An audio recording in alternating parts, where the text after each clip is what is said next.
Welcome back to Margin. We're going to talk today about how the Russian tension will affect your finances.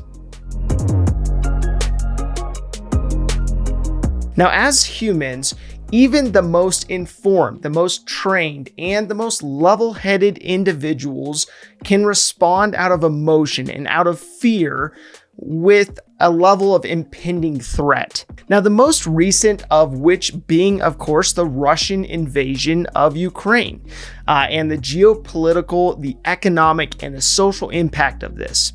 Now, let me preface this with stating that my thoughts and prayers absolutely go out to the individuals and the families being impacted by this invasion. I just can't even imagine the level of turmoil, the level of impact on those families, on those communities that this invasion's having. So I just want to preface that before going into the financial aspects, which are much less important. Now, instead of going into a discussion on the conflict itself, how it started, what may escalate it, or what will potentially end it, I thought we would instead focus on what we can learn in the midst of the conflict. We know that conflict is a part of life. We hope, of course, that we will be protected to a certain degree from conflict. But conflict comes in so many different forms and fashions. So it's pretty inevitable for all of us to face it at one point or another. And therefore, we need to learn how to navigate it. So we have faced a number of conflicts and threats in recent years, and oftentimes it can be or seem a bit surprising how much history has a tendency to repeat itself and how similar our reactions are or our responses that follow are. Now, you may have heard this said before, but life is less what happens to you and more how you respond to what happens to you. Now, whether we like to think so or not, our response to things that happen are a choice that we all have to make. We all choose to respond in a certain way. We have either allowed certain thoughts or ideologies to be ingrained in us, causing us to respond based on that training, or we've had or we've watched others respond in a certain way, and we followed suit based on what things have occurred. Now, although we often have an immediate response, whether good, bad, or indifferent, we are surprisingly resilient in the face of adversity and challenge. So this response may just surprise you when you hear news about the impact of rising prices for natural gas or barrels of oil affecting fuel prices, then realizing or coming to find out that they have less of an impact on you than you originally thought, or maybe even the impact is evident and you just have to figure out what needs to be adjusted and figure out how to navigate that new challenge or that new information. So looking at the war and pending rumors of war beyond just this invasion and how it may impact you, let's look at some scenarios and risks we are currently facing. According to Statista, the average cost per barrel of oil in 2022 is estimated to be double that of the average cost per barrel in 2020. Now, although technically the cost per barrel has not seen the highs that we've seen through this conflict since 2014, think about the actual impact that you have experienced throughout your driving history. I mean, gas prices have surged and fallen probably many times over during that period of time. Now, thinking about and looking at this further, according to an article in the New York Times, Russia produces 10 million barrels of oil a day, roughly 10% of the global demand, and is Europe's largest supplier of natural gas, a critical fuel for power plants and for heat. Now, the United States is not a big importer of Russian oil. It gets about 700,000 barrels a day, or roughly 3% of its demand.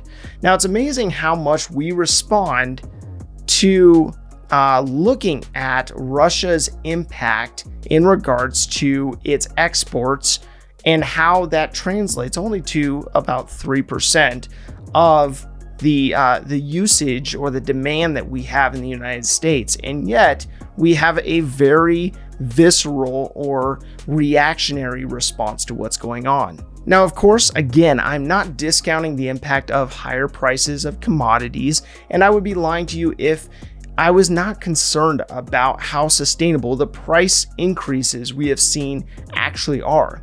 I'm more specifically speaking to the importance of evaluating what comes at us, whether that be rising gas prices or interest rates or overall inflation, or maybe even geopolitical unrest. And actually looking at that from a standpoint of evaluating this based on what we can control, what we actually have control over, what impacts us, and in turn, what adjustments need to be made in our budgets to factor in the impact. Now, according to Franklin D. Roosevelt, the only thing to fear is fear itself.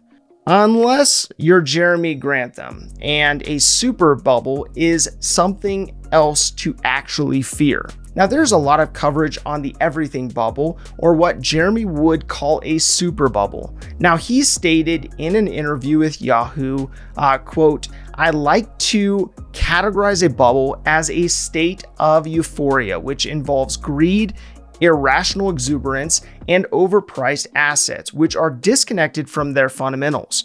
For example, the tulip bubble of the 17th century and the housing bubble of 2008 are both examples of where one specific thing was bid up to insane prices, almost completely backed by investor speculation rather than real demand." So he mentions that a super bubble is a magnified version of this, stating the first sign of a super bubble is crazy behavior in terms of irrational stock buying patterns. And there's no doubt we saw a lot of this in 2020. Thanks to stimulus checks, student loan pauses, and people stuck at home, more capital was freed up to flow through the economy. And we saw a boom in speculative trading in stocks from AMC to GameStop. And in addition, we saw the rebirth of crypto and even NFTs. Now, Grantham thinks that crazy behavior is mostly behind us at this point, and we are now in the buy the dip mode, or the bull trap, which is another characteristic of a bubble. So he goes on to say that US stocks are in their fourth super bubble of the past 100 years, and that a massive pullback can begin at any time. So beyond just the fears around oil and natural gas surging, increased cost in sourcing other Russian commodities like grains, precious metals, like aluminum, titanium, and platinum, to name a few, people are looking at how much this event or the series of events could further impact the inflation that we're already experiencing. Now, you can always find someone who is contrary, who is a contrarian to the sentiment of other investors. Now, that's what creates the market that we have, where people can choose to buy in or sell out based upon their data, based on the data that they've found that substantiates their position. Now, when you go through this process, you will find that many people believe that we have actually hit a peak and that we will either plateau, will correct to some degree, or we may plummet. Now, you'll have varying degrees of this ideology and the ideologies within each category.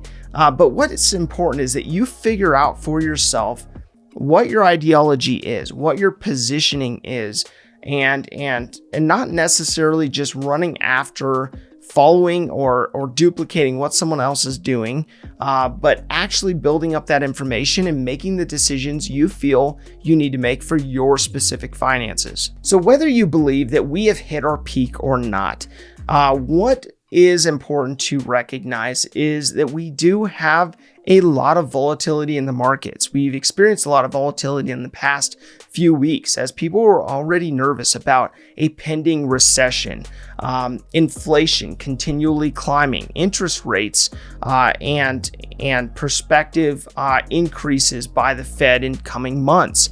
Another string, but then in addition to all of these concerns, adding war and unrest, that further complicates the picture, especially from an investor standpoint. Other than factoring in the rising prices, according to a CNN article called "Here's How the Russia-Ukraine Conflict Could Hurt Your Wallet," the hacking of the Colonial Pipeline last year, which is old news at this point, but showed just how disruptive a cyber attack can be in the real world.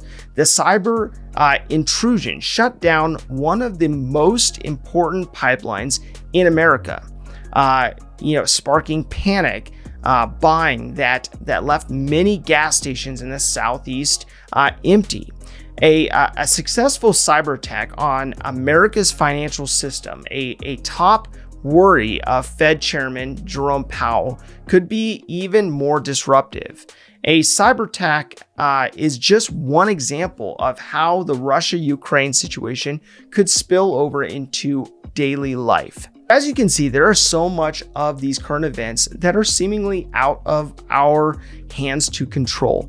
Now, this, of course, does not mean that you or I do nothing. This does mean, however, that we do our best to factor in the impact of this volatility.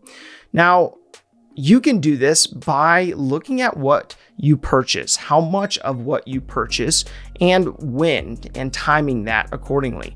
Now, looking at what you value most as a consumer, it's important that you start looking at isolating those areas that add the most value while minimizing those areas that have a lower impact on your quality of life.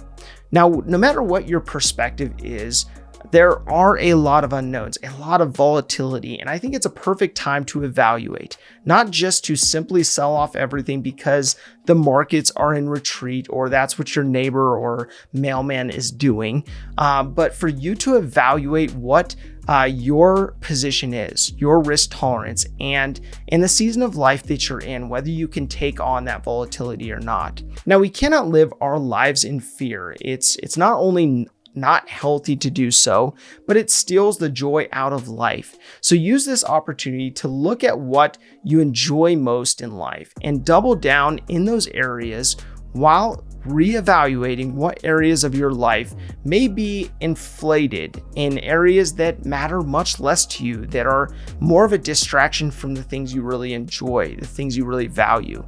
Now, this may in turn prompt you to sell off, to scale back, or to rebalance in order to factor in some of the volatility we may continue experiencing.